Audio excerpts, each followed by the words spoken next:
Hello students, मैं आकाश Yadav the sky education में आप लोगों का हार्दिक स्वागत करता हूं। देखिए, हम लोग टेट एग्ज़ाम के लिए मैथ्स की क्लास देख रहे हैं और इसमें चैप्टर चल रहा है क्या, इसमें औसत चल रहा है। क्या चल रहा है? औसत चल रहा है। हम लोग औसत देख रहे हैं कि औसत कैसे क्या होता है। देखो, इसमें क्या कह रहा है, 3 क्रमागत विषम संख्याओं का औसत कह रहा है प्रथम संख्या के 1/3 से 12 अधिक है, तो तीनों संख्याओं में सबसे अंतिम संख्या ज्ञात करो। अब देखिए, 3 क्रमागत विषम संख्या लेनी हो तो हम लोग कैसे लेंगे। देखिए, क्रमागत विषम संख्या लेनी हो, क्रमागत विषम संख्या हमें कितनी लेना है, इसमें 3 ही लेना ना। हमें 3 क्रमागत लेना है। देखिए, क्रमागत लेने में पहली संख्या अगर देखिए, अगर n ले लें, n तो प्राकृतिक संख्या 1 2 3 4 5 कुछ भी मान सकते हैं ना। लेकिन अगर 2n ले लें, देखो 2 1 के 2, 2 दूना 4, 2 3 6, जो रखोगे सब ये सम संख्या आएंगी ना। लेकिन अगर इसी में 1 जोड़ दो, आप देखो यहाँ पे अगर n 0 तो इसका मान 1, अगर n 1 तो 2 1 के 2 1 3, n 2 रखोगे 2 3 दूना 4 1 5, अगर 10 रखोगे 10 दूना 20 1 21, कुछ भी रख डालो यार, एकदम विषम ही आएगा। और विषम संख्याओं के अंतर जो होते हैं हर एक संख्या के बाद आती है, मतलब 2 संख्या पे ना, तो अगली संख्या 2n+3 आएगा, क्योंकि 1 में 2 ऐड करेंगे, ठीक ना। अब 3 ज्ञात करना, एक और ले लें, कितना 2n+3 2 5 ना। देखो 2 यहाँ पे 2n+1, यहाँ पे 2n+3 2n+5, ये वाला आया। तो अब क्या कह रहा है इसमें कि इसका औसत क्या होता है, पदों का योग बटे पदों की संख्या होता है ना। तो हम लोग इसका औसत निकाल लें। देखिए, इसका औसत जो आएगा, इनका औसत क्या कह रहा है कि प्रथम संख्या के 1/3, मतलब प्रथम संख्या का माने गुणा 1/3 से 12 अधिक हैं। कितने अधिक हैं? 12 अधिक हैं। ये कह रहा है 3 क्रमागत विषम जो संख्या है, इनका औसत जो है इनके प्रथम संख्या के 1/3 से 12 अधिक है। तो इनका औसत 12 बराबर, औसत तो 12 नहीं, कहाँ गया, इनका औसत दिया ना। औसत के लिए हम लोग क्या करेंगे, औसत के लिए इसको जोड़ेंगे ना। पहले इनको जोड़ लिया, जब 12 नहीं आएगा। देखो ये 2n ना, इसको हम लोग हटा दें। देखो, ये औसत के लिए इस संख्या को सभी को जोड़ना पड़ेगा। कितना है? 2n+1 प्लस कितना है, 2n+3 प्लस 2n+5, तीनों को जोड़ के 3 से भाग। औसत बराबर पदों का योग बटा पदों की संख्या। अब बराबर के नीचे बराबर, प्रथम संख्या क्या है, 2n+1।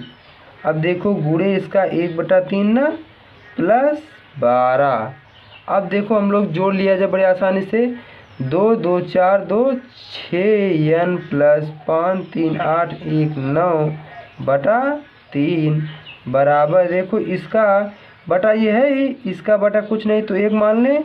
अब इस 3 और 1 का एलसीएम 3, ये ऊपर वाला इसे पर देखो 3 1 के 3, ये पड़ा रह गया कितना, 2n+1 आगे प्लस 1 का गुणा करो, 1 से भाग दो, 3 में 1 3 ये 3, तो 3 12 में 36, यही आएगा।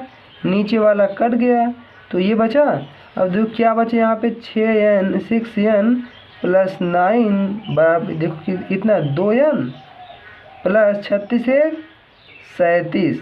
अब इसको इधर ले आओ, इसको उधर ले जाओ, तो 6n-2n बराबर कितना, 37 माइनस ये आएगा -9, कितना 4n इक्वल कितना, देखो 37 में से 9 घटाओ कितना, 28, 4 1 के 4 7 28, 7 बार गया। तो n का मान कितना आ गया, इसमें n का मान 7 आ गया ना।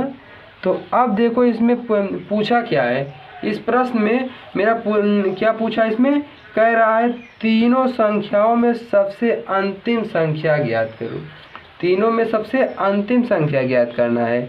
तो ये बताओ यहाँ पे अंतिम संख्या ज्ञात करने के लिए हम लोग क्या करेंगे।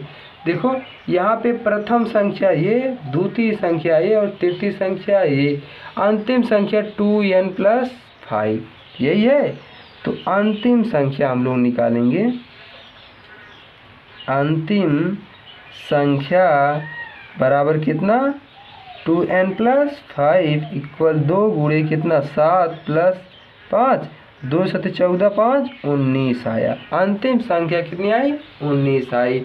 तो आप लोग जो इसे एक बार समझ लीजिए क्या दिया था, का 3 क्रमागत विषम संख्या लेनी, तो हम लोग इस प्रकार लेंगे। इनका औसत कह रहा है जो है इनके प्रथम संख्या के 1/3 से 12 अधिक है, तो कह रहा अंतिम संख्या यही ज्ञात करना है। अब देखो n का मान निकाल लें तो आ जाएगा। औसत का सूत्र क्या बनता है, पदों का योग बटे पदों की संख्या, तीनों पद को जोड़कर 3 से भाग बराबर प्रथम संख्या कितना ये उतारें, आगे गुणा 1/3 + 12 आया। तो अब देखो यहाँ पे क्या है, इस सबको जोड़ लें, 2 4 6n + 5 3 8 1 9/3 है बराबर, ये देखो 3 और 1 का एलसीएम 3 और ये ऊपर वाला उतर गया, प्लस 1 3 3, तो 3 बरहिया में 36 आया ना। हम नीचे वाला कटा तो ये उतार ली, ये भी देखो 2n प्लस इसमें इसको ऐड के 37 आया। तो अब दिक्कत क्या है यार, इसमें देखो ये वाला इसमें इसको इधर ले आए, इसको उधर ले गए, यहाँ पे कितना 4n बराबर कितना 28, तो आगे 4 से 28 ना। n का मान आया तो अंतिम संख्या ज्ञात करना, तो हम लोग अंतिम संख्या निकालने कितना है 19 आया। तो अगले सवाल हम लोग देखें।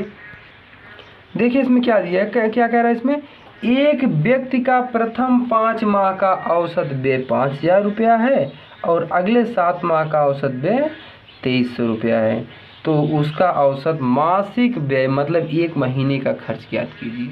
अब बताइए कितना आएगा। देखिए पहले 5 महीने और 7 महीने का टोटल हम लोग खर्च उसका निकाल लेना। देखो 5 माह का औसत, कितने माह का, 5 माह का औसत व्यय जो इनका है बराबर, देखो 5 माह ना, मान लें A B C D E मान लें, बोलो 1 2 3 4 5 माह का हो गया। अब बटा देखो 5 माह का औसत व्यय जो हो रहा है इनका ना, तो अब ये पाँचों को जोड़ेंगे तो 5 से भाग देंगे। अब इनका औसत व्यय 5000 रुपया है बराबर, ये जो है उतारना पड़ेगा A + B + C + D + E बटा 5। अब पाँचों महीना का खर्च निकालने के लिए इसका 1 में गुणा कर दें, A + B + C + D + E बराबर, इसका गुणा करोगे आएगा 2500 रुपया है। कितना आएगा 2500 रुपया, मतलब 5 महीने का जो है इनका, अब क्या बोल रहे थे मासिक व्यय ना, तो यहाँ पे 1 का तो आएगा, तो 2500 रुपया आया 5 महीने का खर्च में। और इसके बाद जो है कितना था 500 नहीं था ना, 5000 रुपये था ना, 5000 रुपये थे तो 25000 आया। कितना इसका आया 25000 रुपया आया। तो कह रहा अगले 7 माह का औसत व्यय 2300 रुपये ना, तो अगले 7 माह का, कितने माह का 7 माह का, देखिए 7 माह का तो है हम लोग डायरेक्ट लिख लें, 2300 रुपये इनका क्या है औसत व्यय है बराबर, इनके 7 माह को हम लोग जोड़ दें, A + B + C + D मान लें + E मान लें, कुछ भी यार ऐसे मान सकते हैं, कोई दिक्कत नहीं है। तो A B C D माने हैं तो A1 A2 मान लें, A1 A2 A3 A4 A5 इस प्रकार से A7 बटा 7 है तो 7 से भाग दे दें। अब देखो बटा 1 लिख सकते हैं, इसका 1 में गुणा होगा तो A1 + A2 प्लस कितना A3 प्लस डॉट कितना A7 बराबर, देखो इसका इसमें 7 0 0 फिर 7 0 0 7 3 21 के 1 हासिल 2 7 दूना 14 2 16 इतना आया। देखो अब इसके बाद ये तो आ गया, अब हम लोग को करना क्या है, अब करना ये है कि इसका मासिक व्यय ज्ञात करना है। तो मासिक व्यय ज्ञात करने के लिए देखिए 7 माह का ये खर्च आया, कितने माह का 7 माह का ये आया, माह में ये निकालें और 5 माह में हम लोग ये निकाल लें। तो इसलिए मासिक व्यय क्या, मासिक व्यय निकालने के लिए कुल जोड़कर संख्या से भाग दे देंगे। देखो 7 माह का खर्च 16,100 प्लस 5 माह का खर्च 25,000 बटा, देखो 7 महीना वो 5 महीना वो 12 महीना आ गए। अब जोड़ दो, 0 डबल 0 उतर गया, 1 0 यहाँ पे 1 आया। ठीक, इसके बाद देखो 3 तो हो गया ना। अब 5 6 11 की 1 हासिल 1 2 1 3 1 4 बटा 12। अब काट दिया जाए, देखो 12 1 के 12 कितना, 12 3 36 5 41 51, 12 चौक 48 3 51 30, 12 दूना 24 36 60, 12 पंचे 60। इनका औसत मासिक व्यय आया 3425 रुपये आया। आप लोग एक बार में एक झलक में इसको देख लें कि 5 माह का औसत व्यय दिया है, ये कितना दिया था 5,000 रुपया। तो हम लोग पाँचों को जोड़ के 5 से भाग दे दिए। अब तिरछा गुणा कर दिए तो अलग अलग सबका खर्च आया, तो पता लगा 25,000 रुपये खर्च है। और इसके बाद क्या, 7 माह का औसत व्यय जो है 2300 रुपये है। औसत बराबर सातों को जोड़ के 7 से भाग दिया गया, तिरछा गुणा कर लिए इसको हम लोग, बराबर इसका गुणा किए, टोटल पता लगा 16,100 रुपये इनका है। तो कह रहा मासिक व्यय ज्ञात कीजिए। मासिक मतलब 1 माह का, मासिक व्यय मतलब कितने माह का, 1 माह का व्यय है इसका। तो 1 माह का व्यय ज्ञात करना है। अब टोटल कुल खर्च कितना, 12 महीने का खर्च कितना आ रहा है, तो 12 महीने का खर्च लिख कर 12 से भाग दे देंगे। टोटल मेरा 1 माह का खर्च 3425 रुपये आ गया। ओके, आप लोग जो है इसे ऐसे आसानी से लगा सकते हैं और इसका कुछ आसान सा ट्रिक इससे ज़्यादा नहीं है। और आप लोग थोड़ा मेहनत कीजिए, लगाइए। ओके, हाँ, और आप लोग जो है बस आज के लिए इतना ही।